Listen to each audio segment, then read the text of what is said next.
You can edit and adjust your pictures in PowerPoint. Let's start with corrections. Select the picture and choose Picture Format, Corrections.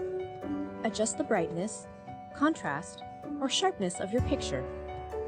Hover over the options to preview and select the option you want. Select Artistic Effects. Choose from the available effects like film grain, pencil sketch, and more.